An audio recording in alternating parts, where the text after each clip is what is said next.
लोगों ने। आपके बच्चे को भी चोटें आई हैं? आई है मैम, लेकिन हल्की आई है। प्रोटेस्ट प्रोटेस्ट प्रोटेस्ट, जिधर देखो सिर्फ प्रोटेस्ट, मोदी सरकार के खिलाफ। और इसीलिए सवाल कि क्या मोदी सरकार के अच्छे दिन खत्म हो?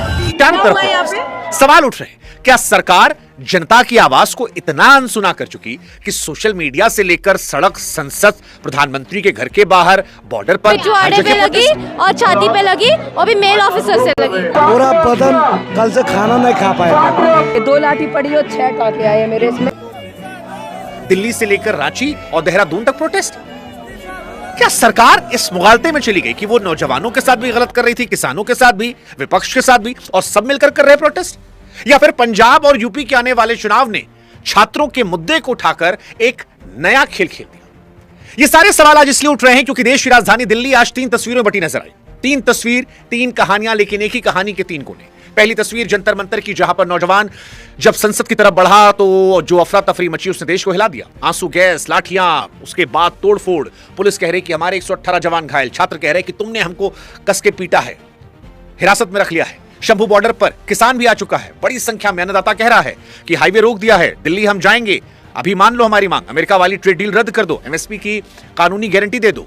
और राहुल गांधी जो अब तक खामोश थे, जो जंतर मंतर नहीं पहुंचे थे, वो सीधे प्रधानमंत्री घर के बाहर बैठ गए, कह रहे हैं कि नहीं, अब मंत्री का इस्तीफा नहीं चाहिए, सीधे प्रधानमंत्री का इस्तीफा चाहिए।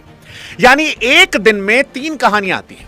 एक, छात्रों की जिन्हें पेपर लीक का डर है और जो धर्मेंद्र प्रधान का इस्तीफा चाहते हैं। दूसरा, किसान जिसको डर है कि उसकी खेती की डील कर दी जाएगी। और तीसरा, राहुल गांधी और विपक्ष जो इन सब के बीच मौका देख रहा है, अपॉर्चुनिटी, वो अपॉर्चुनिटी जो सरकार ने अपनी चुप्पी से इन सब के सामने खड़ी की। सरकार इन सब के बीच कह रही है कि हमने बैरिकेड सुरक्षा को लगाया है, लेकिन अब लोगों के मन में सवाल आ रहा है कि बैरिकेड भीड़ रोक सकते हैं, सवाल नहीं। और सवाल तो है, सवाल है कि अगर 2-2 बार धर्मेंद्र प्रधान गलत हो गए तो फिर इस्तीफा क्यों नहीं हुआ? अगर सरकार मान रही है कि पेपर लीक के दोषियों पर एक्शन हुआ तो फिर मंत्री साहब को अपने पद पर रहने क्या? और अगर गलत था तो फिर बच्चे जब मांगने गए तो वो झड़प क्यों हुई? सवाल किसान भी पूछ रहा है कि मोदी जी हमारे साथ गलत तो नहीं होगा? सरकार के लोग कह रहे हैं महाराज अभी डीले पूरा नहीं हुआ है, गलत कहां से हो जाएगा? और इन सब के बीच में कॉमन जनता है जिसे यूपी और पंजाब का चुनाव दिखाई पड़ रहा है। यूपी और पंजाब, यूपी जहां बड़ी संख्या में छात्र आते हैं, पंजाब जहां पर किसानों की बड़ी ताकत है। और यही सवाल है कि अब जो कुछ हो रहा है ये सरकार की गलतियों का नतीजा है या सरकार की बेरुखी के बीच में विपक्ष को मिल गया एक बहुत बड़ा मौका है। हमारी आपसे गुजारिश है कि हमारे चैनल्स को आप सब्सक्राइब कीजिएगा। अब शुरुआत करते हैं आज की कहानी की। कल क्या हुआ था सबसे पहले वो 30 सेकंड में समझ लेते हैं। आप जानते हैं जंतर मंतर से संसद की तरफ मार्च हुआ था, आंसू गैस, लाठीचार्ज, कैनॉट प्लेस में तोड़फोड़, एफआईआर दर्ज। सवाल दोनों से है, मार्च शांतिपूर्ण था तो गाड़ियां किसने तोड़ी? और कार्रवाई अगर प्रोफेशनल तरीके से थी, कानूनी तरीके से थी, तो फिर लड़कियों पर हाथ किसका था?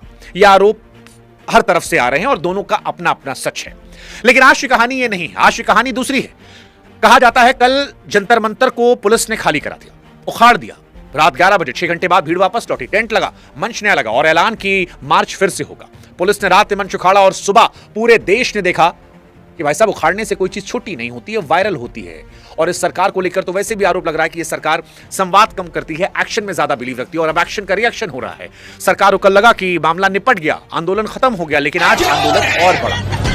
क्या आंदोलन टेंट में नहीं है, आंदोलन बेइज्जती में रहता है और इस आंदोलन की जड़ में एक ही बेइज्जती है। जैसे शुरुआत तो बेइज्जती से हुई थी, कॉकरोच जनता पार्टी की शुरुआत कहां से हुई? सुप्रीम टिप्पणी से कॉकरोच, वही ताना दिल पे लगा था और वही ताना कल भी लगा। और जो आंदोलन बेइज्जती से पैदा हुआ हो उसे लाठी से मारेंगे तो वो हटेगा थोड़ी ना, दुगना हो जाएगा। इसीलिए लोग कह रहे हैं कि कॉकरोच मरते थोड़ी हैं, वो तो बढ़ जाते हैं। और आज जंतर मंतर पर कॉकरोच बढ़े, ताकत ज्यादा बड़ी दिखाई पड़ी, सरकार को ज्यादा और चैलेंज किया गया।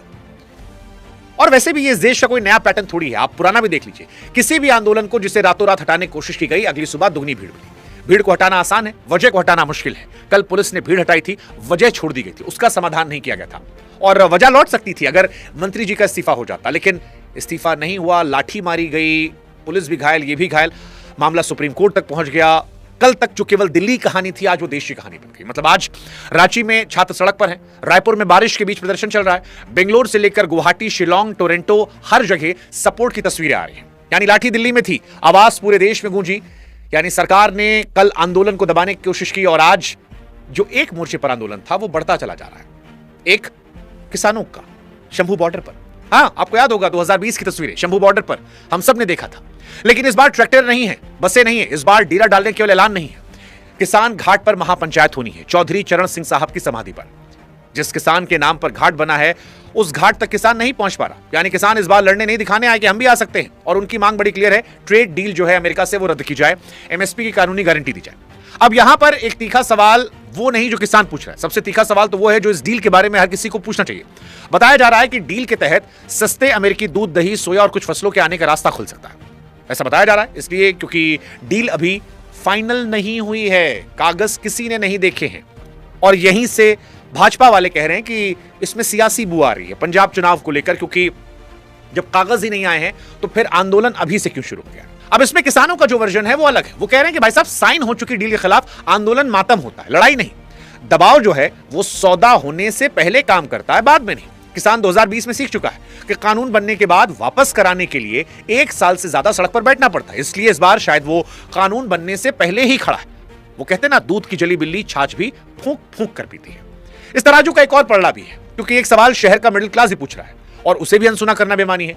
वो पूछता है कि भैया खाद की बोरी पर हजारों की सब्सिडी, ऊपर से खेती कमाई टैक्स फ्री, इतना सब लेकर धरना। अब इन सब के अलग अलग बातें, अलग अलग आरोप है और इस तबके का भी आरोप है। फिर वही शब्द आरोप यह भी है कि आंदोलन का चेहरा तो 2 एकड़ वाला किसान होता है, पर अगली कतार में 100-100 एकड़ वाले बैठे होते हैं जो सब्सिडी का फायदा भी सबसे पहले उठाते हैं, खाद का स्टॉक भी पहले दबाते हैं और छोटे किसान को वही खाद बाद में महंगे दामों पर मिलती है। यानी शहर कहता है आंदोलन गरीब किसानों के नाम पर होता है, लेकिन फायदा अमीर किसानों को। और हमारी थाली तक कीटनाशक कौन पहुंचा रहा, वो बहस अलग चल रही है। अब सच क्या है? सच दोनों का थोड़ा थोड़ा है। ये सच है कि सब्सिडी और टैक्स छूट किसानों को मिलती है। ये भी सच है कि देश का 85% से अधिक किसान छोटा है, जिसके लिए वो सब्सिडी अय्याशी नहीं है, उसके जीने का सहारा है। ये सवाल जायज है कि बड़े किसान आंदोलन की मलाई खा जाते हैं, और ये डर भी जायज है कि सस्ता अमेरिकी माल आया तो सबसे पहले वही 2 एकड़ वाला किसान मरेगा, बड़ी गाड़ी वाला नहीं। इसलिए असली सवाल ना किसान से है ना मिडिल क्लास से, असली सवाल सरकार से है। और सवाल बड़ा सीधा है, अगर डील अच्छी है तो साहब छुपा क्यों रहे हो? अगर डील बुरी है तो कर क्यों रहे हो? कागज दिखा दो, डर अपने आप मर जाएगा। और अगर कागज दिखाने में डर लग रहा है तो फिर डर की वजह कागज में है, क्योंकि जब तक कागज छिपा है तब तक हर तरफ सिर्फ डर बिकेगा। और डर से बड़ी कोई मंडी होती नहीं। पर कागज मांगने की लड़ाई अभी मंडी तक पहुंची भी नहीं थी कि तीसरी तस्वीर भी सामने आ गई। वो तस्वीर जिसको देखकर लोगों ने कहा, क्या कांग्रेस ने कॉकरोच जनता पार्टी के आंदोलन को डिकोड कर लिया है? हाँ, राहुल गांधी साहब ने आज कुछ ऐसा किया जो उनकी राजनीति में कम दिखता है। जिस आंदोलन पर पूरा देश बात कर रहा है, अब तक राहुल गांधी उस आंदोलन में नहीं गए थे। क्यों नहीं गए थे? क्योंकि अभिजीत दीप के राहुल गांधी को नापसंद करते थे, राहुल गांधी के आंदोलनों का उन्होंने मजाक उड़ाया था। He's an intermediary. Absolutely, he should resign. But Dharmendra Pradhan hasn't beaten up these students. Home Minister has. He should resign. And Home Minister reports to Prime Minister. He should resign. What is going on?